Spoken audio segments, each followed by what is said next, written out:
जो हिजोको क्रमशः हामी अघि बढ्छौँ जिउँदो पानी पाठन पठनको सिलसिलामा।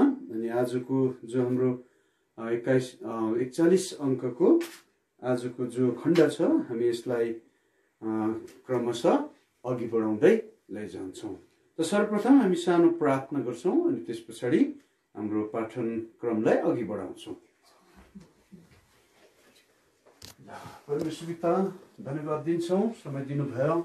जो रहेको हाम्रो खण्ड छ यस क्रमलाई प्रभुजी यसरी प्रभुजी आजको पाठन प्रभुजी यो सेवामा तपाईँ परमेश्वरले हामीलाई सहायता गर्नुहोस्। तपाईँ बिना हामी केही गर्न सक्दैनौँ। यसर्थ तपाईँको पल पल छन छन कदम कदममा सहायता माग्दै शत्रुलाई हार चाहँदै प्रभु यीशु ख्रीष्टको रगतको धारामुनि हामी आफै आउँदै बिन्ती प्रार्थना प्रभु यीशुको नाममा सुनि ग्रहण गर्नुहोस्। आमेन।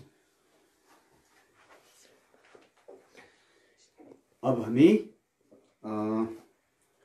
यो पाठनको क्रममा आज हाम्रो भाइ प्रशंसा यहाँ आउनु भएको छ, यहाँ हुनुहुन्छ। उहाँलाई हामी यो समय दिन्छौँ। उहाँले आजको रचनालाई उहाँले पाठन गरेर यहाँनिर प्रस्तुत गर्नुहुन्छ।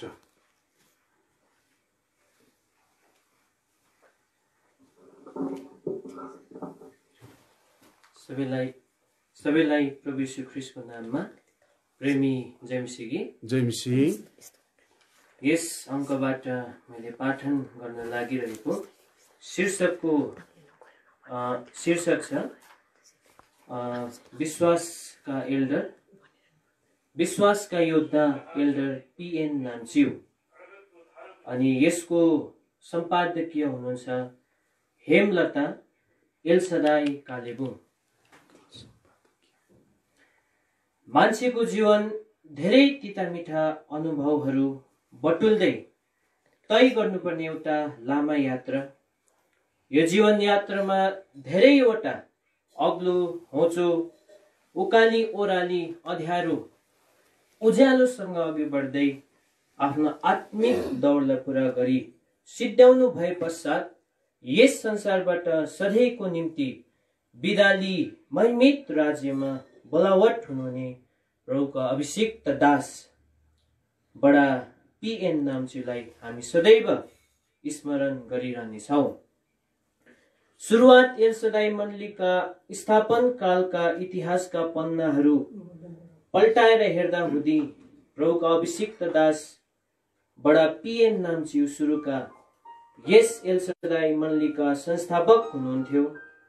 चर्च अफ स्कटल्यान्ड नोभेम्बर 2 तारिक 1947 को रात्रि 10:35 मा प्रभुका दास भाइ जोर्डन खानबाट प्रभु येशू ख्रीष्टलाई उद्धारकर्ता मुक्तिदाता भनी अनुभाविक रूपमा चिन्नुभयो, ग्रहण गर्नुभयो। येशूसँग उहाँको आत्मिक दौडमा थकित भई आराम लिएपछि परेका कुराहरू उहाँको जीवनमा हामीले सुन्न पाएका छैनौँ। जब आज उहाँको आत्मिक जीवनलाई आत्मिक क्षेत्रबाट नियाली हेर्दा हुँदी धेरै जसो उहाँको आत्मिक जीवनबाट उत्साह, प्रोत्साहन, आनन्द र प्रेरणाका कुराहरू हामी भेटाउँदछौँ। उहाँले भन्ने गर्नुहुन्थ्यो, नानी हो, यो क्षुद्र दास त्यसै बुढो भएको छैन, यो मेरो कान त्यसै थोत्रो भएको छैन। जीवनको कतिपय परिस्थिति अन्य अवस्थामा धेरै कुराहरूको सङ्घर्ष गर्दै आउनु पर्यो। यो कानले राम्रा कुराहरू पनि सुनियो, नराम्रो पनि, इज्जतका कुराहरू पनि, बेइज्जत र विरोधको पनि। तरै पनि कहिले पनि पछाडि फर्केर ती कुराहरूमा ध्यान दिन मौका मिलेन। प्रभुले बचाउनु भयो र उहाँलाई नै हेर्दै आजको दिनसम्म यो आत्मिक दौडलाई पुरा गर्दै आइरहेको छु। साँच्चै नै आज उहाँको आत्मिक जीवनमा यी कुराहरू विरलै प्रमाण सहित पाउँदछौ। उहाँको आत्मिक जीवन सम्बन्धित कुराहरू उहाँ धेरै जसो एल्सदाई मण्डलीबाट बाहिर ससाना मण्डलीहरू जस्तै नेपाल, भुटान, आसाम, मेघालय, नागाल्यान्ड, डुवर्स जिल्ला दार्जिलिङ लगायत सिक्किमका विभिन्न भागहरूमा भिजिटको लगाउली सेवक सेविकाको हातले प्राय सालभरि नै घर परिवारदेखि टाढा रही बाहिर नै सेवा गर्नुहुन्थ्यो। सेवाकाईको क्षेत्रमा उहाँले कसरी सेवा गर्नुहुन्थ्यो, यो सत्य र साँचो प्रमाणित कुराहरू छन्। उहाँले न त कहिले नै आराम, थकित, गलित, भोक प्यास निन्द्रालाई वास्ता नै गर्नुभयो। धेरै जसो उहाँ भिजिटको सेवाकाईमा बाहिर जाँदा हुँदी यी सब कुराहरूको कहिल्यै पनि टाइम टेबल हुँदैन थियो। यति वृद्ध अवस्थामा यी सबै कुराहरू उहाँको शरीरका लागि आवश्यक थिए, तर पनि उहाँले यी सबै कुराहरूको वास्ता नगरी आफ्नो सेवालाई पुरा गरी जानुभयो। कहिले चाहिँ सारा रातभरि ट्रेन, बस, गाडी आदिका यात्रा, कहिले भने असजिलो अप्ठ्यारो बाटोहरूमा उकाली ओह्राली गर्दै हिँडेर यात्रा, कहिले काहीँ चाहिँ गाडी नपाएको खण्डमा ट्रकको पछिल्लोतिरको होटमा बसेर सारा रातभरि चिसो हावा खाँदै यात्रा गर्नुहुन्थ्यो। कहिले काहीँ त बिहान घाम उदाएदेखि लिएर उहाँको मृत्यु सम्बन्धित कुराहरू, मृत्यु सम्बन्ध उहाँले यो चाहना राख्नु भएको थियो कि प्रभुको सेवा गर्दा गर्दै प्रभुको राज्यमा बोलावट भएको साँच्चै उहाँको इच्छा परमेश्वरले पुरा गर्नुभयो। मार्च 28 तारिक 2010 आइतबार आराधनाको सेवा उहाँले कालिम्पोङ एलसदाई भवनमा अन्तिम पटक गरी राख्नुभयो। यो आइतबार सुरुको प्रार्थनामा उहाँले भनिरहनु भएको थियो, प्रभु तपाईँको इच्छामा यो क्षुद्रदास सेवा गर्दा गर्दै जानुपर्छ भने पनि मलाई तयार गर्नुहोस्। साँच्चै जब उहाँ मार्च 29 तारिक कालिम्पोङबाट धेरैजना पार्टीहरूलाई साथली दिमापुर हेब्रोन प्रार्थना भवनमा 25 वर्षको जुब्ली सेवामा जानुभयो। त्यस मण्डलीमा तारिक 31/3/2010 देखि 4/4/2010 सम्मको सेवाकाई सिद्धिए पश्चात केही समयपछि आसामको भुटान बोर्डर सामडुप जोरवार बेद प्रार्थना भवनमा विवाह साथै बप्तिस्माको सेवाकाईको निम्ति आउनुभयो। यो विवाहमा निकै चर्को मतभेद भएको थियो। दुलही सिंगार पटार गर्ने विषय लिएर एउटाले अर्को कुरा, अर्कोले अर्को कुरा हुँदाहुँदै त्यो कुरा बडा कहाँ आइपुग्छ। सबै मानिसहरू बडाको निर्णय सुन्ने तयारीमा थिए। उहाँले प्रार्थना सहित ठुलो अधिकारको साथमा वर्तमान र भविष्य मण्डलीलाई सोचेर यही निर्णय दिनुहुन्छ, पवित्र विवाह चाहिँ जति सक्दो साधारण हुनुपर्छ। यो निर्णय सुनेर कति खुसी भए, कति दुखी भए, कारण यी शब्द उनीहरूलाई दाँतमा ढुङ्गा लागे झै भयो। उहाँको जीवनकालको अन्तिम विवाह निर्णय सहितको थियो, ताकि आउँदा दिनहरूमा यस्तो बाहिरी कुराले मण्डलीमा कुनै मतभेद नहोस् भनेर 1 पत्रुस, पहिलो पत्रुस 3:3-4 तिमीहरूको सिंगार केश बाट्ने र बाहिरी सिंगार नहोस्, तर नम्र र शान्त आत्माको अविनाशी सिंगारले सिंगारेको हृदयको भित्री भाव होस्, जसको मूल्य परमेश्वरको दृष्टिमा धेरै छ। सेवा उहाँको जीवनको अन्तिम सेवा थियो। साथै उहाँले अन्तिम प्रार्थनामा भन्नुभयो कि प्रभु, मेरो जति पनि भुल गल्ती भएको छ मलाई क्षमा गर्नुहोस्, मलाई तपाईको राज्यको निम्ति तयारी बनाउनुहोस् भनी प्रार्थना सिद्धाएपछि उहाँले एउटा गीत गाउनु भएछ। गीत संख्या 156 कोरस। प्रभु, म तिमीलाई के चढाऊ, मेरो सर्वस्व जीवन तिम्रै हो। अन्तरा यात्रा गर्दा प्रभु नै हुन् बल, बुद्धिको काममा मेरो युक्ति, संकटमा भई हिँड्दा उनी हुन् सहारा, दुश्मनले घेर्दा मेरा बलवान रक्ष, यसकारण महान प्रभु मेरा शब्द हो। त्यसपश्चात उहाँ त्यस मण्डलीबाट बिदा लिई दिमापुर हेब्रोन प्रार्थना भवनतर्फ जानुभयो। त्यस ठाउँमा अलिकति लडेको निहो भयो। त्यसपश्चात उहाँलाई दिमापुर हस्पिटलमा लगियो। तर चाँडै नै उहाँ 21 अप्रिल 2010 को 6:20 जाँदा हुँदै प्रभुमा सुत्नु भयो। आज मृत्यु सम्बन्धी पनि जुन चाहना राख्नु भएको थियो कि सेवा गर्दा गर्दै प्रभुको राज्यमा जाने, साँच्चै नै आज प्रभुले यो इच्छालाई पूरा गर्नुभयो।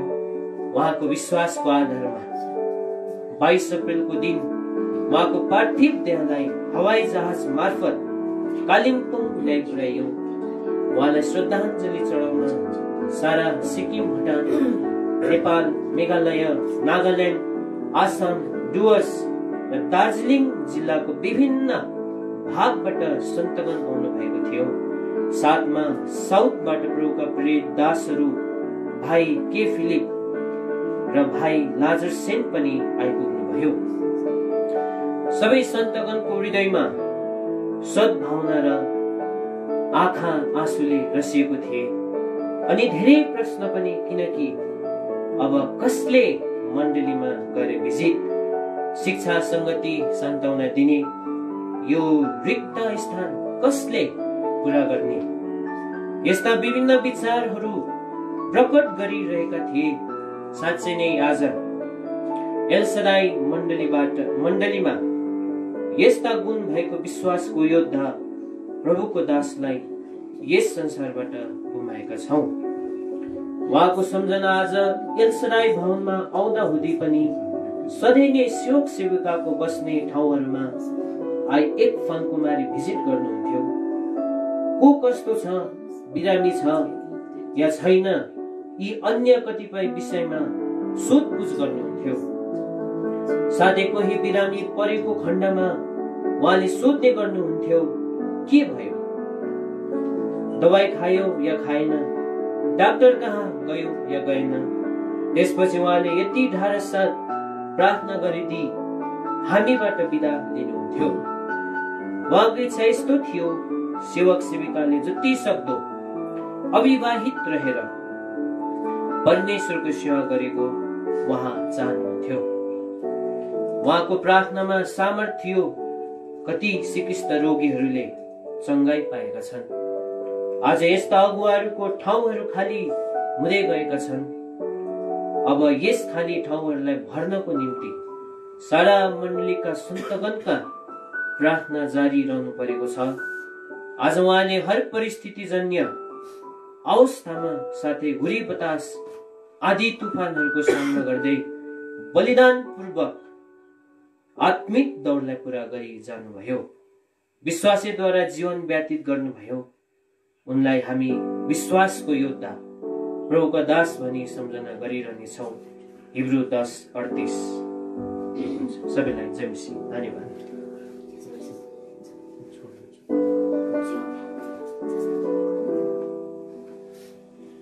अब हामी यो समय नानी जास्परलाई हामी दिन्छौँ र कविता वाचनको लागि जास्परलाई हामी यहाँनिर बोलाउँछौँ।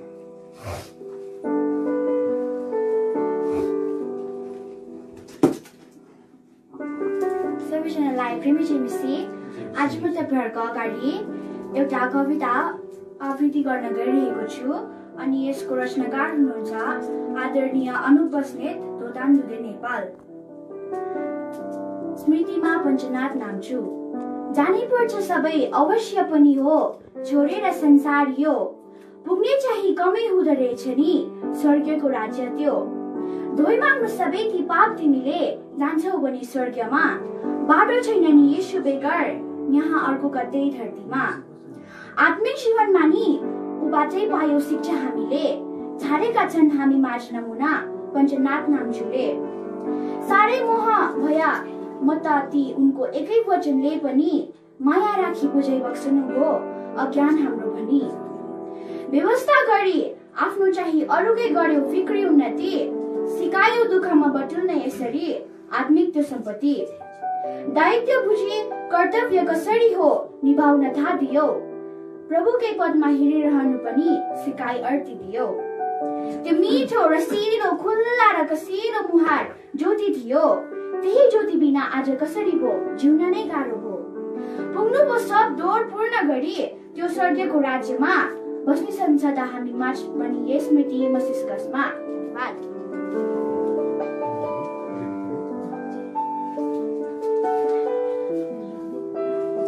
अब हामी अर्को रचना पाठनको लागि हामी बहिनी रेबिकालाई यहाँ बोलाउँछौँ।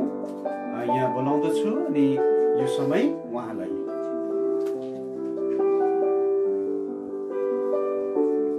सबैलाई जय मसीह। फेरि पनि आज जिउँदो पानीका 41औं अङ्कका लेख पाठन गर्न लागिरहेको छु। यस लेखका शीर्षक छ यो प्रार्थना सुन्दा म भित्र रोएँ। अनि लेखक हुनुहुन्छ ग्रेस पुन, पश्चिम नेपाल। स्तुति गाउँदा गाउँदै भिजिटिङ गर्दा गर्दै मण्डलीमा जानुभयो स्वर्गीय घरमा। जीवन यात्रामा मेरो जहिलेसम्म रहूला गुणगान गर्न तारनहरूको। शक्ति देऊ मलाई प्रभु, शक्ति देऊ मलाई प्रभु। प्रभुका अभिषिक्त दास आपा पञ्चनाथले गाउनुभएका गीतहरूमध्ये यो गीत आज पनि मेरो कानमा गुन्जिरहन्छ। अतीतका सम्झनाहरू आइरहन्छ। साँच्चै जीवनभरि नै प्रभुको गुणगान गाएरै जानुभयो। विगत 2003 सालदेखि मैले पनि आपाको सेवा कार्यहरू भिजिटिङहरू ठुलो आशिषको अनुभव र जागृति पाउन सकेको छु। पश्चिम नेपालको सुदूर ठाउँहरूमा जहाँ पाप र मूर्ति पूजाले परिपूर्ण देश, यो तराई गर्मीले पुरा ठिलो, सर्प बिच्छी लामखुट्टेहरूको राजै भनौँ, यो एउटा नरकको उदाहरण भएको ठाउँ। यस्तो ठाउँमा प्रभुका दासले भोज लिएर एलसदाई मण्डलीमा सारा रातको प्रार्थना, उपवास प्रार्थना, हामी नेपाललाई प्रभुको नाममा जित्छौँ भनेर प्रार्थनाको उत्तरमा साँच्चै सुसमाचारको ढोका खोलिदिनु भयो। प्रभुका दास जेलमा पनि परे। दाजु एनोस सोलोमोनका परिवार, तरै पनि हार नखाई प्रभुका काम बढी नै रह्यो, फैलिँदै रह्यो। प्रभुका दास आपा पञ्चनाथ लगायत धेरै सहकर्मीको परिश्रमद्वारा मण्डली सिचिँदै रहे। पश्चिम नेपालमा भोज लिएर भिजिटिङ गर्नेहरूमा अभिषिक्त दास लाजरसेन भाइजी पनि धेरै पटक आउनु भएको छैन। तर आपा भने जीवनको अन्तिम साससम्म 2010 मार्चसम्म संगति दिएर जानुभयो। अब प्रार्थनामा छ प्रभुलाई हाम्रा आपा जस्तो यस्ता जलन र बोझ भएका दासहरू पश्चिममा संगति दिएका हौ। पञ्चनाथ आपाले अघि उठेर वचन दिनुभएको त यो आँखाले देखिन, तर सेवाको सुरुमा जुन ठाउँमा प्रार्थना यस्तो गर्नुहुन्थ्यो कि वीरको हातमा भएको तीर जस्तो, जुन प्रार्थनाद्वारा मैले आफ्नो जीवनलाई केलाउने समय पाउँथे, साहस पाउँथे, जुन प्रार्थनाले मण्डली जागरुक हुन्थ्यो। 2006 अक्टोबरको विशेष सेवा बिरिया कृष्णनगरमा हुँदा आपा कहाँ प्रार्थना गर्नलाई गए। उहाँ हँसिलो अनुहार लिएर बस्नु भएको थियो। सधैँ सबैलाई हँसाउनुहुन्थ्यो र प्रार्थनाको विषय बताउनु भन्नुभयो। विषय यस्तो थियो, मेरो श्रीमान अस्ट्रेलिया गएको 6 साल भएको, 12 लाख ऋण दलालले गर्दा डुबेको थियो र श्रीमानले पनि राम्रो नोकरी पाएका थिएनन्। आपाले शिरमा हात राखेर प्रार्थना गर्दा, प्रभु म केही होइन, यो हात पनि केही होइन।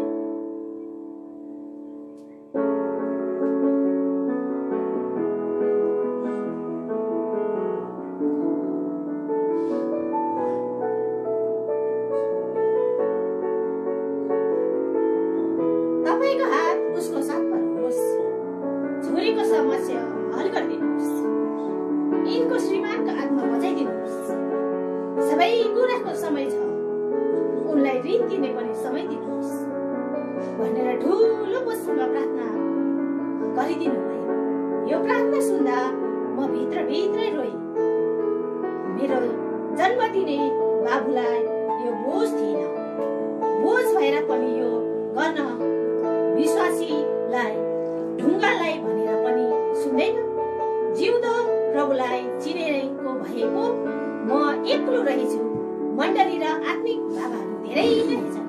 मेरो विश्वास बढ्यो र बोझ र चिन्ता हट्यो। त्यसपछि त श्रीमानले राम्रो नोकरी पनि पाउनुभयो र जति ऋण थियो सबै चुक्ता भयो। प्रभुलाई धन्यवाद होस्। 2008 नोभेम्बर गोसेन काठमाडौँमा आपालाई धन्यवाद दिए। आपाले भन्नुभयो मलाई होइन प्रभुलाई धन्यवाद दिनु र फेरि श्रीमानलाई ग्रीन कार्ड पाउने र आत्मा बचाउनको निम्ति प्रार्थना गरिदिनु भयो। उहाँको मगजमा कम्प्युटर झै सबै नामहरू नभुली अटाउने। पश्चिम नेपालमा रोटी तोडाइको सेवा मण्डलीमा भइरहेछ अनि सेवाहरू धेरै ठाउँहरूमा भइरहेछ। हाम्रा आपालाई तराई, पहाड, हिमाल जताततै मण्डलीमा बोझ थियो। हिँड्नु नसक्ने तर तर्न नसक्ने खोला हुल्सामा पनि ढोकामा बोकेर पार तरेर मण्डलीको रोटी तोडाइको सेवामा स्थापन गर्दै जानुभयो। म्यान्पीको मेसेडोनियामा तातो पानीसम्म लामो यात्रा गरी जानुभयो। जुम्ला जस्तो ठाउँमा पनि जानुभयो।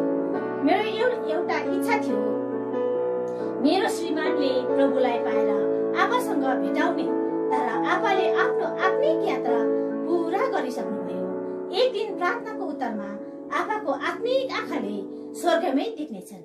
प्रार्थनामा याद गरिदिनुहोस् श्रीमान दीपकको आत्मा बाँचोस् भनी। आपाले मेरो श्रीमानको लागि सोधिरहनुहुन्थ्यो, प्रार्थना गरिरहनुहुन्थ्यो। प्रभुमा जाने बेलामा पनि यो गीत गाउनुभयो। प्रभु भनी स्तुति होस्, प्रभुको जय जयकार गाउँदै जानुभयो प्रभुकै घरमा।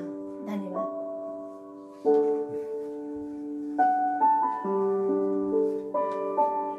अब हामी अर्को रचना पाठनको लागि यो समय हामी फेरि पनि भाइ प्रशंसालाई यो समय दिन्छौँ। उहाँलाई यो पाठनको लागि हामी यहाँलाई बोलाउँछौँ।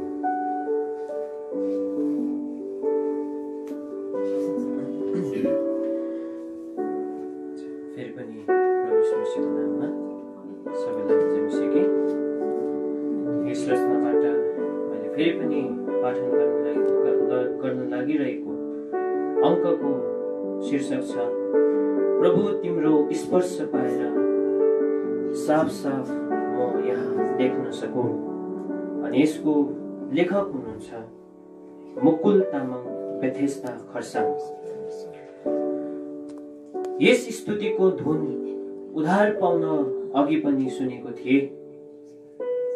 भजनले विशेष हृदयमा एउटा शोकित अथवा गहरो मानसिक वेदना महसुस हुन्थ्यो। यद्यपि यस गीतको मूल सार के हो बुझेको थिएन।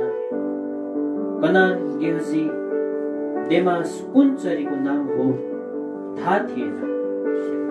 बेला बेला मेरो घर खरसाङमा आफन्त काका डेभिड सुब्बा गान्तोकको होइन पेन्सन लिन आउनु हुँदा घरमा पहिला आउनुहुन्थ्यो। यही गीत प्राय गाउनुहुन्थ्यो।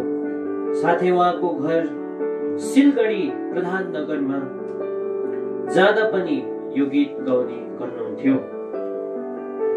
1979 सालतिर प्रभुका दास पञ्चनाथ माउन्ट पिस्कामा आउनु भएको थियो। त्यसबेला म प्रभुको दास प्राण काकाको घरमा बसेर सन्त जोसेफ्स महाविद्यालयमा पढ्दै थिए।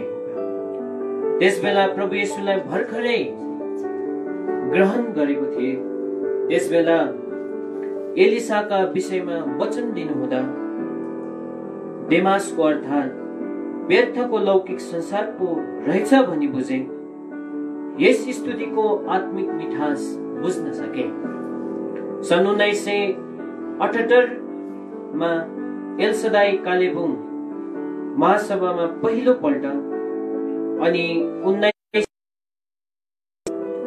र 1 वर्षपछि 1980 मा गएको थिए। त्यसबेला बप्तिस्माको लागि सूचना गरियो। कलेजको छुट्टी हुँदा खरसाङमा म सेवा जादिन थिए। मेरो मनमा यस्तो लाग्यो, बप्तिस्मा त लिँदैन, महासभामा भिड बढाउन। रेली खोलाको पौष महिनाको हावा खानु आएको होला भनी सम्झन्छ होला जस्तो लाग्यो। अलिक अप्ठ्यारो लाग्यो र बप्तिस्मा लिने निर्णय गरे। नाम लेखाउनु तम्बुमा गए। बडा फुडुङ हुनुहुन्थ्यो र मलाई कपाल काट्नुपर्छ भन्नुभयो। केस त छोटै थियो। फेरि अर्को दिन गए। त्यसबेला बडा पञ्चनाथ हुनुहुन्थ्यो। उहाँले नाम दर्ता गर्नुभयो। कपाल नकाटी बप्तिस्माको लागि गेट पास काटे। त्यसबेला बप्तिस्मा लिँदा खुसी लाग्यो। पञ्चनाथ बडासित यसरी भेट भएपछि त विशेष सेवाहरूमा उहाँसित अनेकौं चोटि भेट भइरह्यो। उनीसितका संगतिमा सम्झना सधैँ जिउँदो छ। धेरै मण्डलीहरूको स्थापनामा प्रभुका पञ्चनाथ बडाको लगनशील परिश्रम सबैलाई थाहै छ। काठमाडौँको सेवाघर वर्तमान उहाँले नै समर्पण गर्नुभएको थियो। त्यसबेला त्यहाँको सेवाघरलाई बेरेका नै भनिन्थ्यो। बडाले भन्नुभयो, नयाँ ठाउँ, नयाँ भवन, नाम पनि नयाँ नै राखौँ, कनान। त्यसबेला बडासित प्रभुको दास डानियल राई पनि आउनु भएको थियो। खरसाङमा पनि बप्तिस्मा सेवाको लागि गोस्पल क्याम्पेनमा पनि आउनु भएको थियो 1984 तिर। उहाँको भवन समर्पण सेवामा पनि आउनु भएको थियो। त्यो दिन चाहिँ 5 डिसेम्बर 1998 थियो। सबैलाई थाहा छ, पञ्च भनेको 5 हो।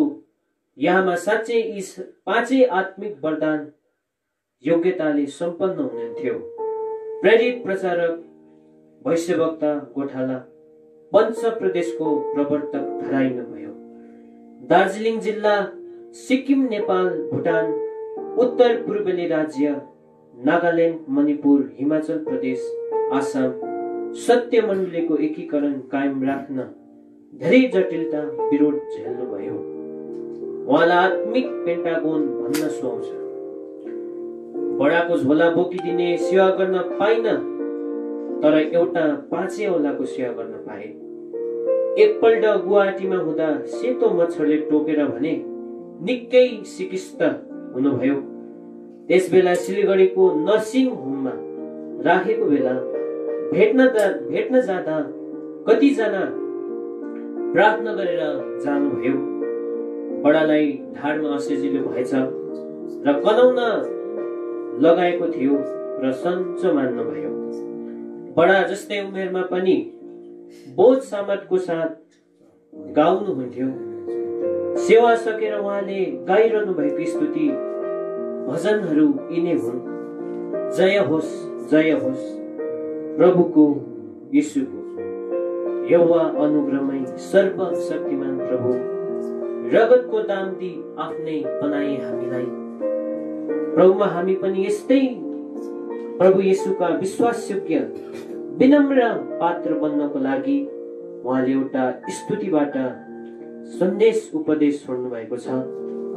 त्यसै अनुसार कदम चालेर उहाँलाई हृदयभरिको श्रद्धाञ्जली चढाऊ। जाने समय छ, जाग्ने समय छ। यो शोक चिन्तालाई पन्साई ख्रीष्टको हातमा जीवन सुम्पिँदै स्तुति चढाऊ उनलाई। प्रतिदिन यात्रामा ख्रीष्टतिर दृष्टि लाऊ। दुःख सुखलाई स्वीकार गर्दै सदा स्तुति गरौँ। धन्यवाद। जय मसीह।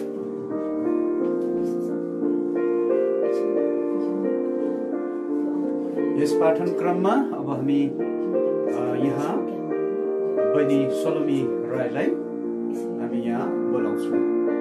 बोलाउँदछौँ। साथसाथै यो समय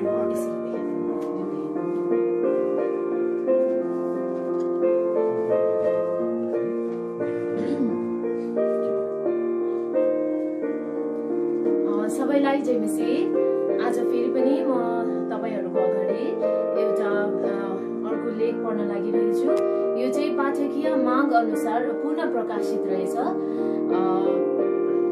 यो चाहिँ यसको शीर्षक चाहिँ छ आत्मिक यात्रामा। अनि यसको प्रस्तोता हुनुहुन्छ बहिनी पेमा जिम्बा माउन्ट पेस्का दार्जिलिङ। यो अन्तर्वार्ता रहेछ। अनि यो चाहिँ बडा पञ्चनाथ नाम्चु को सँगको यो अन्तर्वार्ता रहेछ। यो यस प्रकार म पढ्दैछु। 1947 सालमा भारत स्वतन्त्र भएपछि सबैले शान्तिको सास फेरे। कैयौं वर्षको दासत्वबाट फुत्कन पाएर चारैतिर खुसियाली छाएको थियो। देशले स्वतन्त्रता पाए तर नरक पुर्याउने पापबाट पनि स्वतन्त्र हुनुपर्छ भन्ने तथ्यबाट मानिसहरू अनभिज्ञ नै थिए। कारण त्यस्ता दार्जिलिङ, कालेबुङ, खरसाङ, सिलगढी या भनौं नेपालीहरू बसोबासो गर्ने सम्पूर्ण नेपाल, नागाल्यान्ड, आसाम आदि ठाउँहरूमा साँचो मसीही जागरण भने आएकै थिएन। भारत स्वाधीन भएपछि आरम्भका दिनहरूमा मानिसहरूको आर्थिक सामाजिक स्तर अहिले चाहिँ थिएन। कट्टरवादी अन्धविश्वासी भएकोले सही सभ्यता, नैतिकता, सुख अनि शान्तिको निम्ति जनचेतना पलाएकै थिएन। यसै वर्ष 1947 सालमा खडगपुरबाट भाइ जोर्डन खान येशू ख्रिस्टको विषयमा प्रचार गर्न कालेबुङ आउनुभयो। त्यस्ता पढे लेखेका भारतवासीहरू त औलामा गन्ती गर्न सकिन्थ्यो भने झन् पहाडी वासीहरूको कुरै नगरे हुन्थ्यो। पढे लेखे के काम होला, ज्योति खायो माम भन्ने युग। यस्तै संकटमय परिस्थितिले गाँजेको समयमा येशू ख्रिस्टको विषयमा प्रचार गर्नु फलामको चिउरा चबाउनु बराबर थियो। तरै पनि हृदयमा प्रचारको बोझ लिएर आउनुभएका भाइ जेसी खानले प्रचार गर्नुभएको नयाँ तर साँचो शिक्षालाई अपनाएर सच्चा ख्रिस्ट भक्त भई उनको पद जिनलाई पहिल्याउँदै पहाडका रुखरुखे डाँडाहरू, बस्तीहरू, उजाड भूमिहरू अनि अभेग जंगलतिर ख्रिस्टको शिक्षाले मलजल गर्दै मण्डलीहरूको बीजारोपण गर्ने दायित्व थामे हाम्रा एकजना अग्रज बडाले पनि। यसरी परमेश्वरको प्रेमले विरल भएर जोश र उत्साहको साथमा असीम आनन्द र शान्तिले भरिएको हृदय लिएर मण्डली निर्माण कार्यमा घोर परिश्रम गरे। आफ्नो जवानी जीवनलाई यस आत्मिक कर्म क्षेत्रमा समर्पित गरी जीवनका दुवै पाटा हरेक अनुभवहरूसित परिचय साट्दै, कहिले छोकिँदै, कहिले बजारिँदै, कहिले चेप्टिँदै पहाडी भेगमा, मधेस खण्डमा, नेपालमा मण्डलीहरूको स्थापना गरी आज पर्यन्त देखरेख, स्याहार सुसार गरिरहने कर्मठ वयोवृद्ध मसीही अग्रज जसले रूढिवादी कट्टरवादी समाजको बहिष्कार र तिरस्कारलाई बेवास्ता गरी कष्टदायक योगदान पुर्याउनुमा किंचित पनि विचलित भएनन्। त्यही अनुभवी व्यक्तित्वसित साक्षात्कार लिई बखतका कुराहरू पाठक समक्ष उभ्याइरहेछु। उनी हुनुहुन्छ 80 वसन्त पार गरिसकेका हाम्रा प्रिय बडा श्रद्धेय श्री पञ्चनाथ नाम्चु। प्रश्न: अतीत सधैँ मिठो हुन्छ। विगतलाई स्मरण गर्दा तपाई, म, हामी सबै रोमाञ्चित हुन्छौं अनि भन्छौं, आहा त्यो विगत कति रमाइलो थियो, ओहो ती फलाना फलाना कति राम्रा थिए। यस्तै तपाईको विगतका आत्मिक जीवन बारे केही जानकारी लिन कोसिस गर्दा गर्दा बल्ल समय दिएर मान्नुभयो। धन्यवाद छ तपाईलाई। अनि मेरो प्रथम प्रश्न यहाँलाई, तपाईले कहिले अनि कसरी येशू ख्रिस्टलाई उद्धारकर्ताको रूपमा मान्ने प्रेरणा पाउनुभयो? उत्तर: नानी, मेरो अन्तर्वार्ता किताबमा लेखेर जीवनको पुस्तकमा चाहिँ मेरो नाम छैन भने के लाभ भयो र, होइन? र पनि सोधिहाल्यौ, स्मरणमा भएका कुराहरू बताउँछु। मेरो जन्म 25 डिसेम्बर 1928 सालमा भएको हो। म जन्मले नै क्रिस्चियन। हामी चर्च अफ स्कटल्यान्डको म्याकफर्लेन चर्चमा सदस्य थियौं। मेरो बाजे, जो चाहिँ आमाको बाबा, सुकमान लिम्बू चर्चका एल्डर थिए अनि म चाहिँ सीए झुन्डको सचिव थिए। 1947 सालमा भाइ जोर्डन खान खालेबुङ म्याकफर्लेन चर्चमा आउनुभयो। उहाँले लिनुभएको सेवामा भजन संग्रह 51:5, यूहन्ना 1:7 अनुसार उद्धारको वचन, पाप क्षमाको वचन, बप्तिस्माको वचन उदाहरणसित ल्याउनुहुन्थ्यो, जस्तै हराएको भेडा, उडन्ते पुत्र इत्यादि। 3-4 दिनको सेवामा को पापी छ भनेर प्रश्न गर्नुहुँदा हामी धेरैले हात उठायौं। यहाँसम्म कि धर्मगुरुहरू, प्राचीनहरूले पनि हात उठाएर पश्चाताप गरे। मलाई पनि यूहन्ना 3:3, 3:5ले साह्रै छुयो र मनमा म पापी हुँ, प्रभु मेरो पाप तपाईको रगतले धोइदिनुहोस् भनी प्रार्थना गर्न थाले। धेरैले यस नयाँ तर खाँटी शिक्षामा ध्यान दिन थाले अनि धेरैले विरोध गर्थे। यसरी सेवा हुँदै गर्दा 2-3 दिनभित्र पेन्टिकोस्टको अर्को एउटा झुन्ड पनि मिसेर आएछ। त्यस रात सेवामा धेरै हल्ला खल्ला भद्रगोल हुँदा त्यही चर्चको एकजना एल्डरले बत्ती निभाइदिए अनि अँध्यारोमा भाइ जेसी खानले ल्याएको वचनको भयंकर विरोध गर्दै बाहिर लगेर कुटपिट गरे रे, तर हामीले आँखाले चाहिँ देखेको होइनौं।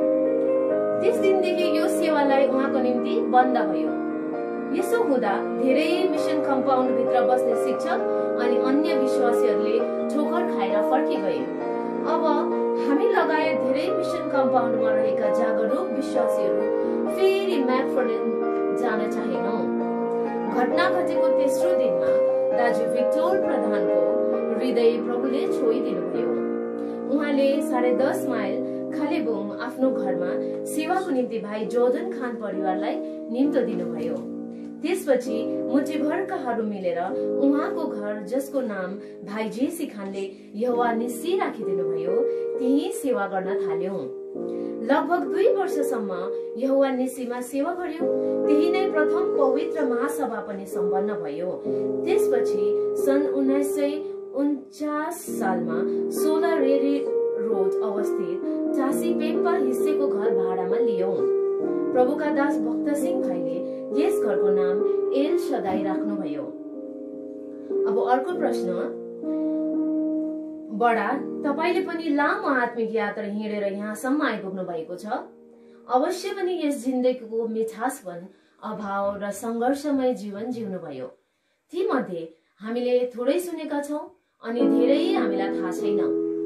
कृपया आफ्नो आत्मिक जीवनको परिवर्तन कार्यहरूबारे केही जानकारी दिनुहुन्छ कि? उहाँले उत्तर हो, मेरो जीवन परिवर्तन भयो। भित्रबाट प्रभुले तेरो पाप क्षमा भयो भन्ने आवाज सुनेर हल्लुङ लाग्यो। त्यसपछि पुरा जोशको साथमा इष्टमित्र साथीभाइलाई नयाँ जीवनबारे सुनाउन थाले। धेरै बाँचे भने धेरैले खिल्ली पनि उडाए। वास्ता गरिन, ट्र्याक्स बाड्न थाले, प्रचारमा उभिन सक्ने भए। समय समयमा अंग्रेजीबाट नेपालीमा दोभाषीको काम पनि गर्न थाले। प्रभुले पुरै काममा लगाउनु भयो। यसरी सेवा गर्दै जाँदा मेरो सेवकाई बाहिरको रहेछ भनेर थाहा लागेपछि मलाई बाहिर मात्र प्रचार गर्नु पठाउनु भयो। प्रभुको अनुग्रह पाए, आशिष पाए। आत्मा बाँच्दै गयो, मण्डली खडा हुँदै गयो। नेपालको कतिपय ठाउँहरूमा, सुदूर पश्चिम नेपाल लगायत आसामको अभेद ठाउँहरूमा, दार्जिलिङका पहाडी भेगहरूमा, सिक्किम, गान्तोक, सिलगढी अनि आदि ठाउँहरूमा। अब त धेरै नामहरू भुलिसके, वृद्ध भइयो, प्रचार गरियो, प्रभुले मण्डली खडा गर्नुभयो अनि ती मण्डलीहरूको नाम राख्ने सौभाग्य पनि प्रभुले मलाई नै दिनुभयो। त्यसपछि अर्को पनि आशिष पाए। यो के भने, मैले प्रभु पाएको 4 सालपछि 1953 सालमा मेरी श्रीमतीले पनि प्रभुको आज्ञा पालन गरिन्। अब अर्को प्रश्न, लगातार परिश्रम गर्नेको हातमा सफलता हुन्छ भन्ने तथ्यलाई तपाईले पूरा गर्नुभयो। तपाईहरूले गर्नुभएको घोर परिश्रमको परिणाम स्वरूप आज हामी माझ सुन्दर सुन्दर मण्डलीहरू छन्। त्यसताक मण्डलीको आर्थिक अवस्था शोचनीय थियो। बाटाघाटाहरू अहिलेको जस्तै सुविधाजनक थिएन। गाडी कम भएकोले प्रबन्ध गर्ने कुरै आउँदैन थियो। त्यस्तो स्थितिमा परिवार र मण्डलीको देखरेख भरण पोषण कसरी गर्नुहुन्थ्यो? के कुनै समस्या सतावटहरू आएनन्? उत्तर, किन नआउनु, आए प्रशस्तै भनेर साध्य छैन। धेरै कठिन सतावटहरूको सामना गरियो। त्यस्ता मण्डलीको आर्थिक अवस्था दरिलो नभएकोले हिँडेर पुग्थ्यो। त्यस समयका विश्वासीहरू एकदमै जोसिएका। सिस्नो, ढिँडो, कोदोको खोले, भुटेको मकै, सुक्खा रोटी, फिक्का चियाले छाक टार्थे। म एसयुएमआई प्राथमिक पाठशालामा शिक्षक थिए। सन् 1946 देखि सन् 1986 सम्म काम गरे। मेरो तलब 25 रुपियाँ मात्र थियो। छोराछोरी थुप्रै भएकोले ट्युसन पनि पढाउँथे। असाध्यै दुःख भए पनि सेवा संगति र सुसमाचार प्रचार निरन्तर लागिरहन्थ्यो, किनभने सबैको लक्ष्य आत्मा बचाउ। यहाँ कालेबुङ बजारमा निर्धक्क साथ प्रचार गर्न पाइँदैन थियो। पार्टीका मानिसहरूले, विरोधीहरूले यो क्रिस्चियनलाई चरैबाट उखेलेर मास्नुपर्छ भन्दै एकपल्ट यहाँ आम जुलुस पनि निकाले। धेरै सामाजिक उत्पीडनहरू सेवामा बाधक बन्यो। प्रचारमा ढुङ्गा, मुढा, बोतलको झट्टारो आउँथे। हर सम्भव प्रचार रोक्नलाई कोसिस गर्थे, तर प्रभुले केही न केही उपाय निकालिहाल्नुहुन्थ्यो। एकदमै प्रेरितको पुस्तकमा लेखेको दर्शन मुताबिक सेवा गरिन्थ्यो, कैयौं समस्या र परिस्थितिको सामना गर्दै। अहिलेसम्म पनि त सामना गर्दैछु, तर केही जस्तो लाग्दैन। प्रश्न, आफूसँग सेवा गर्ने समकालीन मित्रहरूमा कसको सम्झना गर्नुहुन्छ? उत्तर, चर्च अफ स्कटल्याण्ड भङ्गालिएपछि यहोवा निस्सीमा सेवा गर्न निस्किआउने मेरा प्रिय विश्वासीहरू रावत मुखिया, मेरी आमा श्रीमती सी थोमस, भिक्टर प्रधान, स्वर्गीय प्रेमलाल, मेरी श्रीमती पी नाम्चु, आइजक नाम्चु, बीसी सिमिङ, बहिनीहरू स्वर्गीय सुमित्रा घिमिरे, स्वर्गीय अमृता घिमिरे, सुश्री जे प्रधान, स्वर्गीय एलएम मुखिया हुनुहुन्थ्यो। ती मध्ये बहिनी सुमित्रा घिमिरे र अमृता घिमिरे परमेश्वरबाट बोलाहट भएको हाम्रो माण्डलिक सेविकाको इतिहासमा प्रथम पूर्ण सेविकाहरू हुन्, जसले पारिवारिक सामाजिक कष्टहरूले धेरै सामना गरे। अब अर्को प्रश्न, उहिलेको सेवा गराई र अहिलेको सेवा गराईमा केही फरक पाउनुहुन्छ? उहिले कटेज मिटिङ प्रार्थना सेवा राति हुन्थ्यो। दिनभरि काम गरेर बेलुकी सबै एकै ठाउँमा भेला भएर गाउँदै बजाउँदै जुलुस जस्तै सेवामा जान्थ्यो।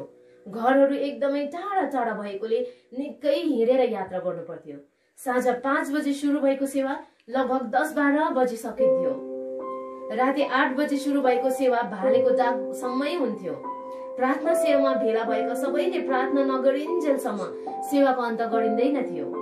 सबैले प्रार्थना गरिसकेपछि फेरि अघिको जस्तै पुल्ठो बालेर गाउँदै बजाउँदै फर्कन्थ्यौं।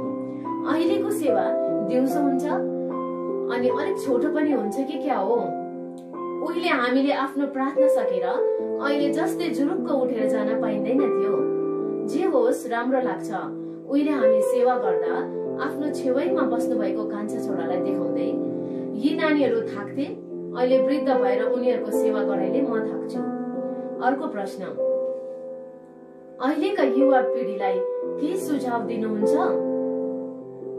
जसरी मैले सेवा गरे त्यसरी नै उनीहरूले नै सेवा गरून्।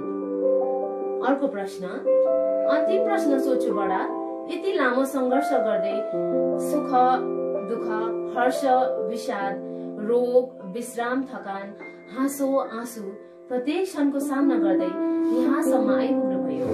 हामी देख्दैछौ अझै पनि तपाईले सेवामा समय दिइरहनु भएकै छ। तपाई थाक्नुहुन्न? उत्तर, शरीरमा त थाकिन्छ, तर आत्मिक क्षेत्रमा मेरो सेवा पूरा भयो भन्ने सन्तुष्टि पटक्कै पाउँदिन। यसैले शरीर थाके पनि सेवा त गर्नै पर्छ। प्रभुले जबसम्म राख्नुहुन्छ, शरीर शिथिल भए पनि उहाँको अनुग्रहले सेवा गर्दै जान्छु। भर्खरै पनि 15 दिनको टुरमा पश्चिम नेपालतिर सेवा गरेर फर्केको। यो अन्तर्वार्ताको समय दिउँसो 1 बजी एल सदाई एल्डर रूम 20 जनवरी 2008 को युवा शिविर। 2 नोभेम्बर सन् 1947 सालमा प्रभु येशूलाई ग्रहण गरेर नयाँ जीवनको अनुभव गरी लगातार सेवामा लागि परे पश्चात 1964 सालमा भाइ भक्त सिंहले एल सदाई मण्डलीमा एल्डर नियुक्त गर्नु भएदेखि यता आजसम्म उहाँ यही अहोदामा सेवारत हुनुहुन्छ। यसरी बहुमूल्य मानव जीवनको सदुपयोग गरी आफ्नो मण्डलीको महान योगदान पुर्याउनु भएको हाम्रो प्रिय बडाको आत्मिक क्षेत्रको कर्म ज्यादै प्रशंसनीय छ भने पारिवारिक जीवनमा पनि निष्ठावान पिताको कर्तव्य पूरा गरिसक्नु भएको छ। उहाँको परिवार आज पर्यन्त सबै नै संगतिमा लीन छन्। 2 छोराहरूमध्ये एकजना नेपालको बुटवल मण्डलीमा अनि अर्को एल सदाई मण्डलीमा सक्रिय भूमिका निभाइरहनु भएको छ। यसरी उहाँले हेर्नु भएको आत्मिक यात्राको छाप समयको एक झर्को गुरुले नमेटियोस्, बरु अझ चिर भएर चारैतिर फैलिँदै हाम्रो निम्ति प्रेरणाको स्रोत बन्दै सदैव बहिरहोस्। साथै उहाँहरूको अनुसरण गर्दै हामी पनि यस आत्मिक यात्रामा सधैँ नै अग्रसर बनिरहौं। धन्यवाद।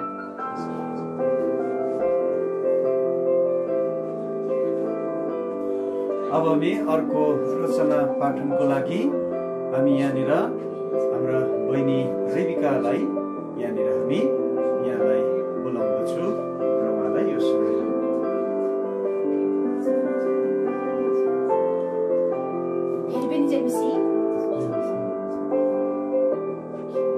यस लेखको शीर्षक छ प्रार्थनाका अथक योद्धा अनि लेखक हुनुहुन्छ मणिकुमार सुब्बा, हेरौं प्रार्थना भवन भराई। तिमीहरू परमेश्वरको वचन सुनाउने र तिमीहरूको अगुवाहरूलाई सम्झना र तिमीहरूका जीवनको नतिजालाई विचार गरेर तिमीहरू सम्झ र तिमीहरूका जीवनको नतिजालाई विचार गरेर तिमीहरूको विश्वासको देखासेखी गर। हिब्रू 13:7। पञ्चनाथ बडाको सम्झना कसलाई नआउँदो हो? बडाको सेवा संगतिको न्यानो उहाँको उपस्थितिको कसले भन्न सक्ला र होइन? उहाँ एक प्रार्थनाका योद्धा हुनुहुन्थ्यो।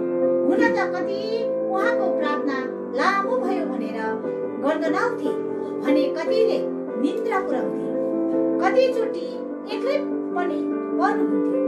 बडाको प्रार्थनाद्वारा उहाँको कति धेरै स्मरण शक्ति रहेछ भन्ने कुरा थाहा हुन्थ्यो।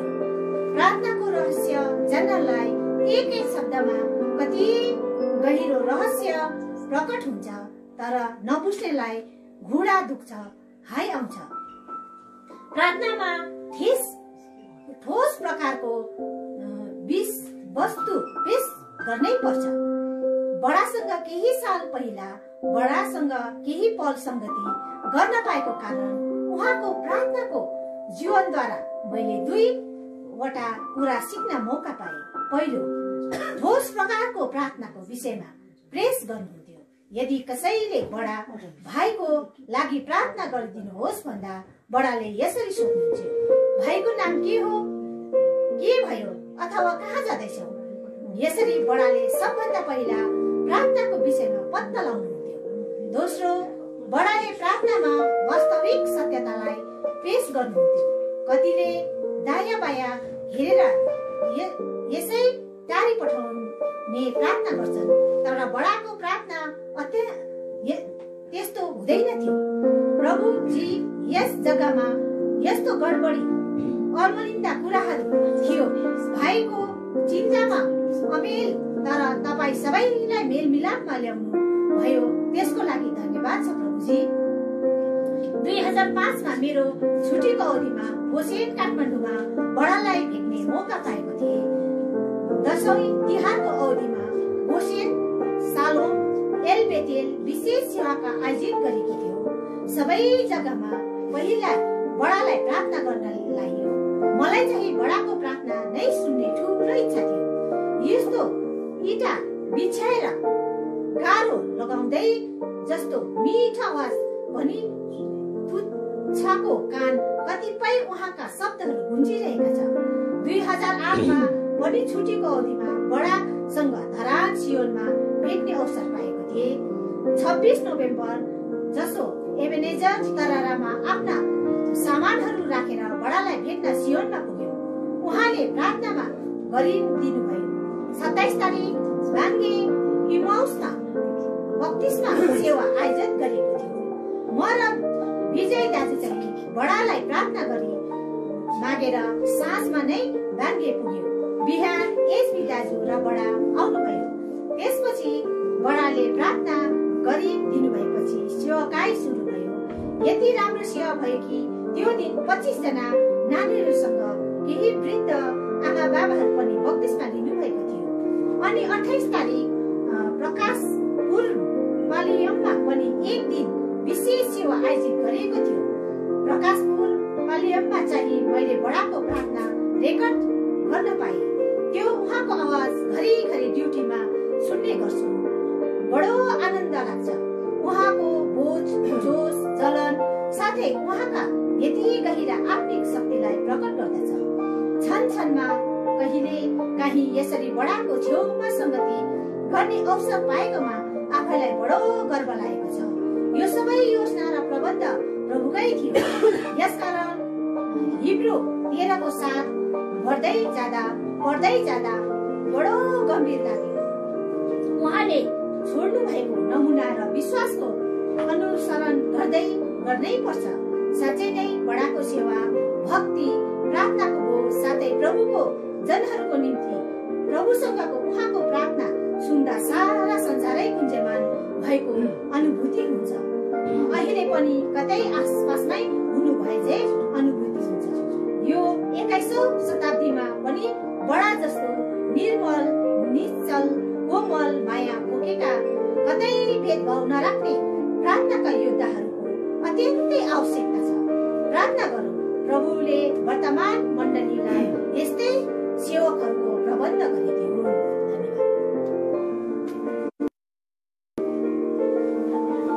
अब अर्को रचना पाठनको लागि हामी भाइ प्रणयलाई यहाँनिर हामी बोलाउँछौँ। अनि यो समय भाइ प्रणयलाई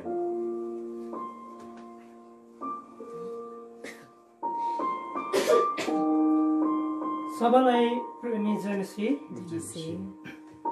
म आज तपाईहरुको अगाडि एउटा लेख पाठन गर्न गइरहेको छु। यस लेखको शीर्षक छ फोनद्वारा नै भिजिट नगरौं। यसको लेखक हुनुहुन्छ शर्मान आछामे, पद्मोस सेवालय पोख्रेबुङ, दार्जिलिङ।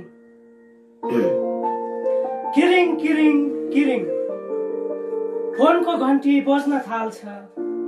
हतार हतार गोजीबाट फोन निकालेर हेलो भन्नुको साथै जय मसीहको आवाज आउँछ। अनि जय मसीहको आदान प्रदान भएपछि फोनबाट नै मिठो संगतिको साथमा दुख सुखको बातचित हुन्छ। फोनमा भए पनि मिठो संगति हुन्छ, कति आनन्द हुन्छ, ढुक्क हुन्छ। परमेश्वरको प्रेम अचम्मको छ। म आफै दङ्ग पर्छु। दुःखमा सुखमा, घटीमा कमीमा, रोगमा बिमारमा पनि शान्ति सान्त्वना दिनुहुने उहाँ नै हुनुहुन्छ। नडरा, किनकि म तँसित छु। म तँलाई धार्मिकताको दाहिने हातले समात्ने छु। यशाया 41:10। कति ठुलो साहस, प्रेरणा, उत्साह पाउँछौ। यसै कारण परमेश्वर विश्वासयोग्य हुनुहुन्छ, जसद्वारा तिमीहरू उहाँको पुत्र हाम्रा प्रभु येशू ख्रीष्टको संगतिमा बोलाइएका छौ। पहिलो कोरिन्थी 1:9। समय खेर जान नदेऊ, किनकि दिनहरू खराब छन्। यसकारण मूर्ख नहौ, तर प्रभुको इच्छा के रहेछ सो बुझ्ने हो। एफएसी 5:16-17। के हामीले साँच्चै साँचो प्रकारले परमप्रभु परमेश्वरको सेवा संगति गर्दैछौँ कि हामीले आफैलाई जाँचेर हेरौँ, किनकि उहाँ भन्नुहुन्छ, किनकि जस कसैले सम्पूर्ण व्यवस्था पालन गरेर पनि एउटै कुरामा चुक्यो भने ऊ सबै कुरामा दोषी ठहरिनेछ। याकुब 2:10। यसकारण मण्डलीमा रहेर मण्डलीको आदेशलाई पालन गर्नु नै उहाँको आज्ञा पालन गर्नु हो। अब याद गरौँ, आइतबार आराधना सेवामा हामी आउँछौँ, प्रभुलाई हृदयबाट उठेको उद्गार भेट चढाउँछौँ। सेवाको अन्तमा हप्ताभरिका साप्ताहिक सेवा कार्यहरू सुनाइन्छ अनि प्रार्थना पनि सकिन्छ।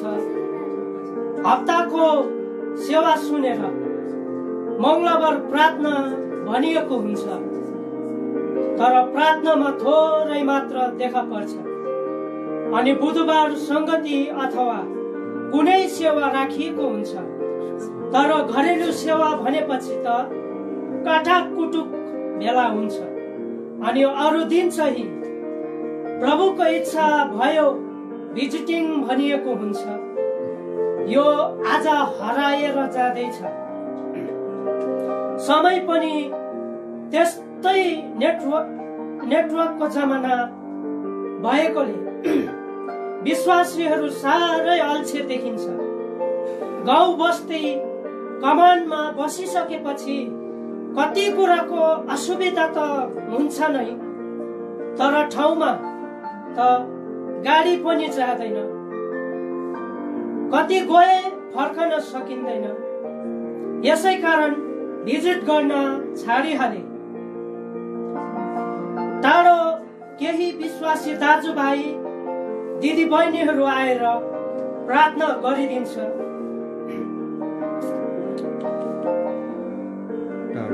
टाढो भनेपछि त झन् अल्छे बहाना गरे झैं बाटोमा सिंह छ भन्न थाल्छ। रोगी बिमारी घरमा बसेर कोही विश्वासी दाजुभाइ दिदी बहिनीहरू आएर प्रार्थना गरिदिन्छ भनेर आशा गरेका हुन्छन्। तर अहिले कति सजिलो भएछ, फोनबाट नै भिजिट हुन थालेको छ। ओछ्यानमा बसी बसी भिजिट हुन्छन् र भन्छन् तपाईको लागि प्रार्थना गरिरहेका छौं, सुर्ताउनु पर्दैन ल। यसकारण आज मण्डली पहिलेका भन्दा धेरै फातुलो भएर कमजोर भएर गइरहेछ। मण्डलीमा अनुशासन जति नै लगाए पनि कोही पनि ठिक हुन सक्दैन। हामीले मण्डलीमा व्यक्तिगत हिसाबले नै संगति दिन खाँचो छ। टाढो भनेपछि 9 नारी गलेर आउँछ, तर प्रेरित पौलले हामीलाई बाइबलमा धेरै नमुनाहरू छोडेका छन्। आफू जान नपाएको ठाउँमा तिमोथीलाई, सिलवानुसलाई भिजिटिङ पठाइएको पाउँछौं। त्यसरी हामी पनि तयारी हौ। फोनबाट भिजिट नगरौं। फोनमा त तिमीहरू कस्ता छौ भन्दै सोधेपछि ऊ कुनै नठिक ठाउँमा बसिरहेको हुन्छ, तर उसले म वा हामी सबै ठाउँ ठिकै छौ भनेर भनिरहेको हुन्छ। आज मण्डलीमा गडबडी फुट भइरहेको छ, प्रेम सेलाएर गइरहेछ। यसै कारण अब आफ्नो विषयमा आफै होशियार रहने समय आएको छ। समय खेर जान नदेऊ। एफएसी 5:16। प्रभुको इच्छा के रहेछ सो बुझ्ने हौ। एफएसी 5:17। धन्यवाद।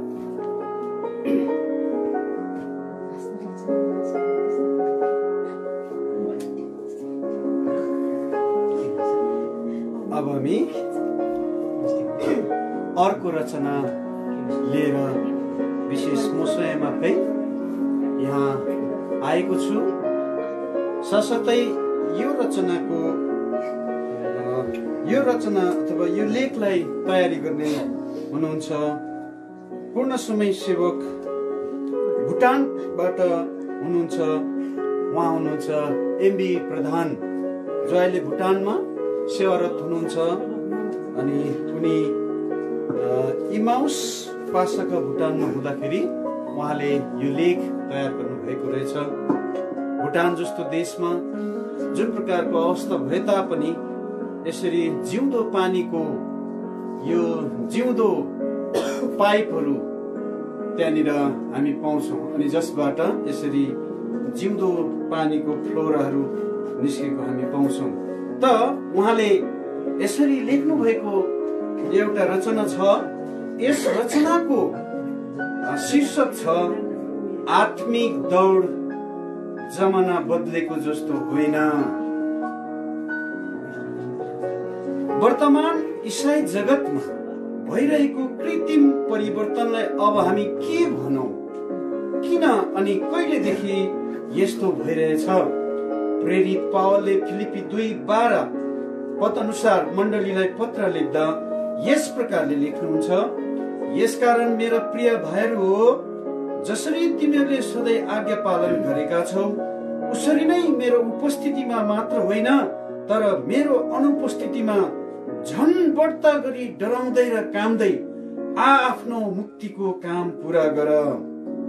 मानिसको उपस्थितिमा मात्र राम्रो देखा पर्न रुचाउने विश्वासी जस्तो भइदिने चलन झन झन चड्किँदै गइरहेका छ। परमेश्वरको भन्दा बेसी मानिसको डर विश्वासीहरूले देखे के भन्नन् भनेर चाप्लुसी सहित जयमसी गर्दै आफू असल देखा पर्ने कोसिस गर्छन्। भजन 121:7 अनुसार त बाहिर जाँदा र भित्र आउँदा अब उपरान्त सधैँभरि परमप्रभुले तँलाई रक्षा गर्नुहुनेछ भन्ने प्रतिज्ञा अनुसार हामी जहाँ जाँदा पनि परमेश्वर हाम्रो साथमा हुनुहुन्छ। आज धेरै विश्वासीहरूले प्रभुलाई एकै ठाउँमा बसिरहने मूर्ति जस्तो बनाइरहेका छन्। कतिले त आफूलाई विश्वासी हो भनेर पनि चिनाउन चाहँदैनन्। परिवर्तन देखाउन परमेश्वरको आँखामा धुलो हाले झैं मात्र हो। परमेश्वरले सबैलाई एउटै नजरले हेरिरहनुहुन्छ।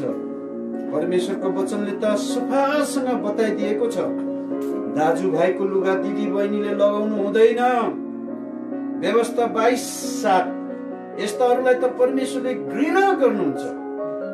अहिले त फेरि कसैलाई उसका भूलहरू देखाइदिए रिसाइहाल्ने, सेवा नआउने भइहाल्छन्। बिलाप 4:2-5 पदमा हेर्यौं भने यस प्रकारले लेखिएको छ, सियोनका बहुमूल्य छोराहरू माटोको भाँडा झैं टुटी जाने भएका छन्। प्रभुका छोरीहरू चाहिँ मिठो मिठो आत्मिक भोजन खाएर बैजनी वस्त्र पहिरेर बस्नु पर्ने, तर आज मण्डलीका छोराहरू गल्ली गल्लीतिर भेटिन्छन् भने छोरीहरू घुर्यान हुँदो बस्न चाहन्छन्। घिनलाग्दो ठाउँतिर, घिनलाग्दो कामतिर तम्सिन्छन्। परमेश्वरको आत्मिक भोजन वचन खानै नसक्ने भएको छ। यो के भएको होला भनेर प्रश्न गरे भने कम्प्युटरको जमानामा यस्तै हुन्छ भनेर उत्तर दिन्छन्। बाइबलमा त कम्प्युटरको जमानामा यस्तै हुन्छ भनेर आफू खुसी गर्न छोडिदेऊ भनेर लेखिएको छैन त। परमेश्वर कहिल्यै परिवर्तन हुँदैन। उहाँ त सदा सर्वदा एक समान हुनुहुन्छ।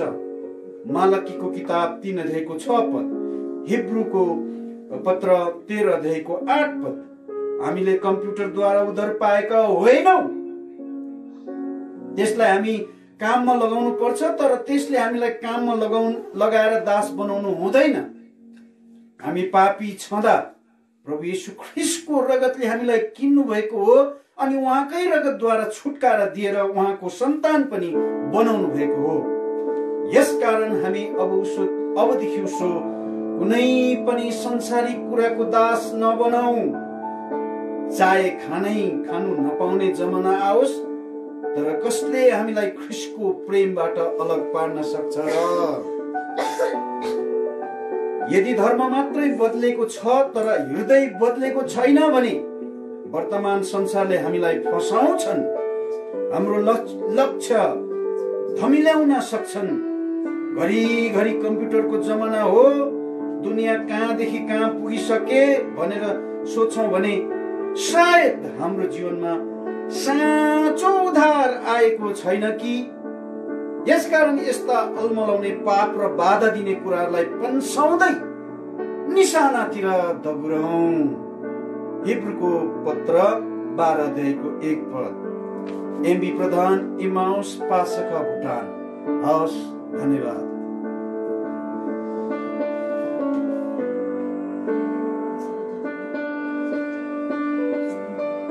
अब अर्को रचना हामी यो पाठन गर्नको लागि बहिनी सलोमीलाई यो समय दिन्छौँ।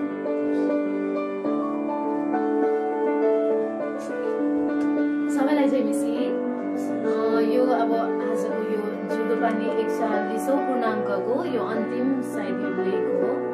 अनि यो लेख चाहिँ एउटा खुल्ला पत्र रहेछ। अनि यो पाठन गर्न म लागिरहेछु। यसको शीर्षक छ छोरोको पत्र आमालाई। अनि यसको रचनाकार हुनुहुन्छ अनु बस्नेत, दोथान दुधे, नेपाल। पूज्य आमा, प्रेमिलो जय मसीह, प्रभु येशू ख्रिस्टको अपार प्रेम र हजुरहरूको प्रार्थनाको उत्तरमा आजसम्म सकुशल रही हजुरकै कुशलताको निम्ति प्रार्थना गरिरहेछु। आमा, आज धेरै समयको अवधिपछि हजुरको सम्झनामा कोसेली स्वरूप 2-4 शब्दहरू कोर्न लागिरहेछु। आमा, अब त मङ्सिर पनि लाग्यो। धानको पाँजोभित्र जीवनको रङ खोज्न तपाईको वृद्ध शरीर कति सोचेको होला नि। मङ्सिरको यिनै दिनको खातिर त असारे बेलमा भिजेको ती मुजेत्रोलाई अगेनामा कतिपल्ट सुकाउनु परेको थियो। जाडो कति धेर बढेको होला नि। समयको छाया पनि कति छिटो सरेछ। बाबाको शारीरिक सुताइको यो दोस्रो शरत पनि कति छिटो आइपुगेछ। तपाईलाई पनि विगतका क्षणहरूले बेला बेला रुझाउँदो हो अवश्य। साँच्चै ती हाम्रा दिनहरू कति सुखद थिए। बाबाको मृत्यु शय्यासम्मको अधिक विश्वासलाई सम्झदा ग्लानीका ज्वर भाटाले आफैलाई रित्याउन खोज्छ। किनभने बाबा जस्तै हामी पनि आफ्नो विश्वासलाई बचाइराख्न सक्छौं कि? त्यस बेला बाबाले भन्नुभएको वचन मैले बिर्सेको छुइनँ अनि कहिल्यै पनि बिर्सिदिन। उहाँले भन्नुहुन्थ्यो, छोरा, जस्तो सुख, दुःख र पीडा र परीक्षाको भुवरी बीच भएर जानु परे तापनि आफ्नो सृष्टिकर्ता परमेश्वरलाई कहिल्यै नबिर्सिनु। आफ्नो युवा अवस्था सधैँ सृष्टिकर्ताको सम्झना गर्नुपर्दछ। साँच्चै आमा, यी दुःख भनेको त क्रिस्चियन जीवनको एक अभिन्न अंश नै हो रहेछ। ख्रिस्टले पनि अथक दुःख र कष्ट भोगेपछि मात्र हाम्रो आत्माको मूल्य चुकाउनु भएको थियो। यसैले हामीले दुःख कष्टहरूसँग रुझ्दै धेरै खाली लाग्दा समयहरूसँग सम्झौता गर्दै क्रुसलाई बोकी अघि बढ्नु पर्ने रहेछ। यस्तो हुँदो रहेछ, क्रिस्चियनहरू हिँड्ने एउटा साँघुरो बाटो रहेछ। यो साँघुरो बाटोमा धेरै विश्वासीहरू क्रुस बोकी हिँडिरहेका रहेछन्। हिँड्दै आफ्नो क्रुस काँधमा बोकी हिँडिरहँदा कोही कहिले काहीँ यसो भन्दा रहेछन्, प्रभु, यो त अति भयो। यो मेरो क्रुसलाई छाटेर अलिक छोटो सानो बनाउनु पर्यो। साह्रो गाह्रो भयो। प्रभुले भन्नुभएछ, छोरा छोरी, के तिमी बोक्नु सक्दैनौ त? यो तिम्रो इच्छाको कुरा हो, जे गर्छौ गर। त्यसपछि उनीहरूले जसलाई आफ्नो क्रुस गाह्रो लागेको थियो आफ्नो क्रुसलाई छाटेछन् अनि अलिक हलुका भएछ। फेरि केही पर पुगेपछि त्यही क्रुस फेरि गाह्रो हुन थालेछ र फेरि उनीहरूले प्रभुलाई भनेछन्, यो त धेरै दुःख भयो प्रभुजी, अनि उहाँले तिनीहरूको इच्छा मुताबिक गर भन्नुभएछ। फेरि उनीहरूले आफ्नो क्रुस घटाएर हलुका बनाएछन्। यसरी जब जब उनीहरू ती क्रुसहरू गरौँ हुन्थ्यो, तब तब क्रुसलाई छाड्दै हलुङ्गो बनाउँदै सुविधाजनक रूपमा बोकी हिँड्थे भने कोही चाहिँ साह्रै दुःखको साथमा असिन र पसिन हुँदै क्रुस बोकी हिँडिरहेका रहेछन्। अनि क्रुस छाड्नेहरूले ती दुःख गरी सक्लै क्रुस बोक्नेहरूलाई गिल्ला गर्दा रहेछन्। के दुःख गर्छौ? खै त हामी पनि क्रुस नै बोकिरहेका छौँ त। तर सुविधापूर्वक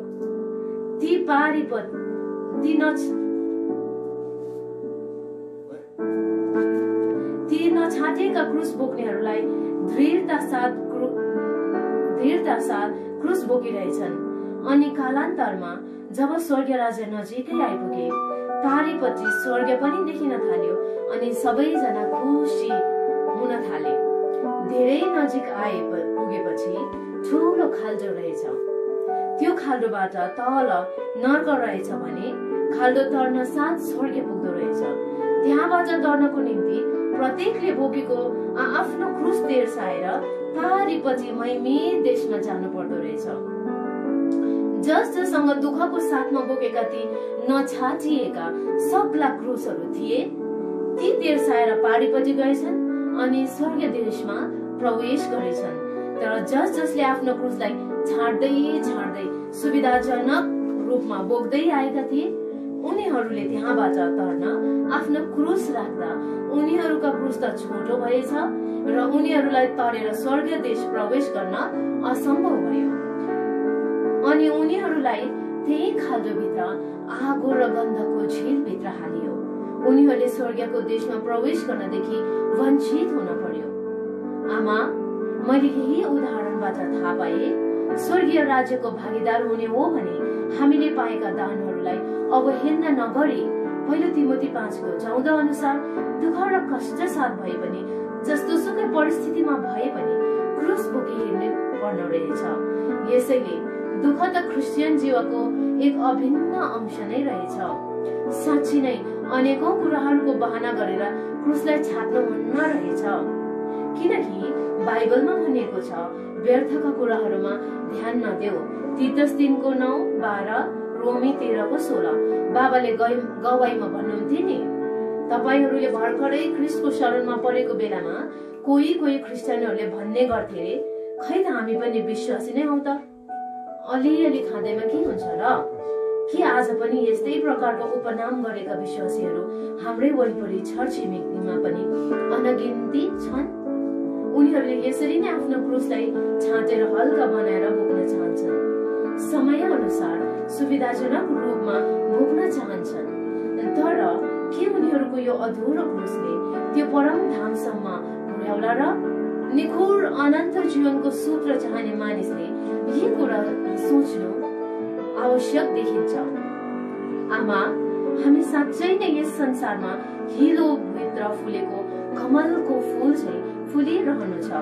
तर संसारमा शरीरमा भएकोले कहिले काहीँ पीडाले तर्साउनु खोज्छ, अशान्तिको पीडाले थिच्न खोज्छ। तर केही बेर बादलले छेक्दैमा सूर्यको अस्तित्व छैन भन्नु जस्तो अदूरदर्शी काम केही हुँदैन, किनभने हाम्रा शान्तिदाता ख्रिस्टमा सदा सर्वदा अथाह शान्तिहरू उम्लिरहन्छ। यसैले हाम्रा शान्तिदाता ख्रिस्टलाई सदा सर्वदा साथ लिएर जीवनको ओरो अवरोह पार गर्नु पर्दो रहेछ।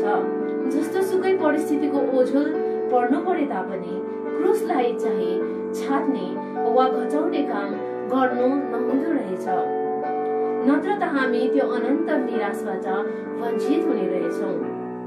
हवस् आमा, पत्रलाई यही नै बीच मार्दैछु, अरू भेटेर कुरा गरौला। हजुरको छोरा अनु बस्नेत, दोथान, दुधे, नेपाल। धन्यवाद।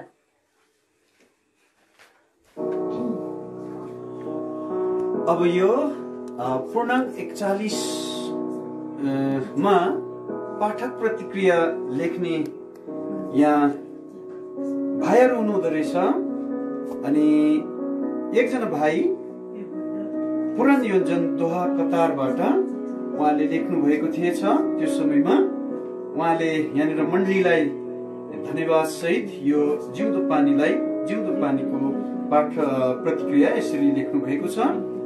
जिउँदो पानीका सम्पूर्ण परिवार एवं व्यत्यस्त खरसाङ मण्डली प्रति सप्रेम जय मसीह साथै धन्यवाद टक्राउँछु। जिउँदो पानी परिवार जसको मेहनत परिश्रमद्वारा संसारका हरेक कुना काप्च, पहाड तराईतिर हाम्रा ख्रिस्टीय योद्धाहरू गरौं भारी बोकी कनानी यात्रा आफ्नो सर्वस्व गुमाए पनि विचलित नभएका परिवारहरूको कथा, ख्रिस्टमा शहीद बनेका योद्धाहरूको करुणिक गाथा एवं आज पर्यन्त हामी माझ रहेका योद्धाहरूको काम जसद्वारा हामीले हौसला प्रेरणा पाइरहेका छौं, जसलाई कोसेली रूपमा जिउँदो पानीले हामीलाई दिइरहेको छ। सो यस परिवारलाई धन्यवाद नदिई सकिन्न। औ मेरा व्यथस्त खरसाङ परिवार प्रति म आभारी छु। मेरो कुशलता प्रगतिका निम्ति बोधसहित प्रार्थनाको कारण म हरेक परिस्थिति समस्यामा पनि सकुशल छु। यसकारण मेरा मण्डलीलाई हृदय खोली धन्यवाद नदिई सक्दिन। साथसाथै अर्को प्रतिक्रिया यसरी लेख्नु भएको रहेछ। यो चाहिँ उहाँ लेख्ने भाइ हुनुहुन्छ जोन लेप्चा यहोवासमा सान्तोक जङ्गुबाट। सर्वप्रथम तपाईहरुप्रति प्रभु यीशु मसीहको नाममा प्रेमी जय मसीह तथा आन्तरिक हृदयबाट नै धन्यवाद, किनभने जिउँदो पानी पत्रिकाले जिउँदो परमेश्वरको मार्गमा डोर्याउँदै लगेको अनुभव पाए। साँच्चै मेरो निम्ति लगायत हरेक विश्वासी माझ अनि उपयोगी बनेको छ। बाइबल प्रश्न उत्तर प्रतियोगिता यी मध्ये जिउँदो पानी पत्रिकामा प्रकाशित गरेका कथा गवाई पढेर म जस्तो अयोग्यले पनि आत्मिक लाभ उठाउन सके। यसकारण जिउँदो पानी पत्रिकाद्वारा गर्नुभएको भलाइको निम्ति प्रभुलाई अनि सम्पूर्ण सम्पादक मण्डली प्रति हृदयदेखि नै धन्यवाद। यो लेख्नुहुने हाम्रो भाइ जोन लेप्चा जेवासमा सान्तोक जङ्गुबाट र हामी बहुतै धन्यवादी छौँ। यो जो हामीले जिउँदो पानी वर्ष 11 अङ्क 1.41 जो अङ्कलाई हामीले यसरी पठन गरेर सिध्याउन पायौँ। तपाईँहरूको प्रार्थना सहयोग सबै सल्लाहको लागि हामी अति नै धन्यवादी छौँ। र जो हामीलाई यसरी कुवेतबाट विशेष गरी हाम्रो भाइ डोलसिङ साथै उहाँको परिवार मण्डली प्रति पनि हामी अति नै धन्यवादी छौँ। साथसाथै हाम्रो आमा मण्डली मौन पिस्का जुन मण्डली प्रति पनि हामी अति नै धन्यवादी छौँ। जो उहाँहरूले दिनुभएको यो सेवा जो हामीलाई पनि सम्झिदिनु भयो। साथसाथै हाम्रो कतैबाट पनि रङ्ग ढङ्ग घाँटी त पुगेन नै, जे जस्तो दुर्बलता कमजोरताको साथमा जो हाम्रो प्रथम प्रयास हो यसमा धेरै त्रुटिहरू भए हामी यसप्रति अति नै क्षमा प्रार्थी छौँ र सबैलाई जय मसीह साथै धन्यवाद।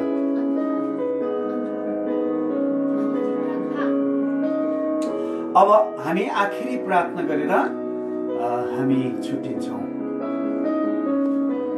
हाम्रो जिउँदो परमेश्वर पिता धन्यवाद दिन्छौँ। तपाईँले हामीलाई पनि यस्तो सौभाग्य दिनुभयो। न त हामी राम्रो छौँ, न त हाम्रो कुनै योग्यता, न त हाम्रो कुनै दान वरदान, न त कुनै हाम्रो ल्याकत, तैपनि प्रभुजी यो जो सेवा धेरै प्रकारको अयोग्यताको साथसाथ त्रुटिको साथसाथ प्रभुजी जो गर्न पायौँ तपाईँलाई धन्यवाद दिन्छौँ। अब यसमा आशिष राख्नुहोस्। जति बिरायौँ माफी माग्दै र तपाईँको दासहरूको लागि धन्यवाद दिँदै माउन पिस्का प्रभुजी मण्डलीको लागि साथसाथै हे प्रभुजी यसरी प्रभुजी कुवेतबाट प्रभुजी कफरनहुम मण्डली साथसाथै भाइ डोलसिङ परिवारको लागि धन्यवाद दिँदै साथसाथै हे प्रभुजी यसरी हामीलाई प्रार्थनामा सम्झिदिए सबको लागि धन्यवाद दिँदै रहल जीवन तैको हातमा सुम्पँदै धन्यवाद सहित प्रार्थना जहाँ कहीँ बिरायौँ क्षमा माफी माग्दै प्रभु यीशु ख्रीष्टको लौको छुटकामा आउँदै सबै प्रार्थना धन्यवाद प्रभु येशूको पवित्र नाममा चढाउँछौँ। स्वर्गीय पिता सुनिकन ग्रहण गर्नुहोस्। आमेन। जय मसीह सबलाई जय मसीह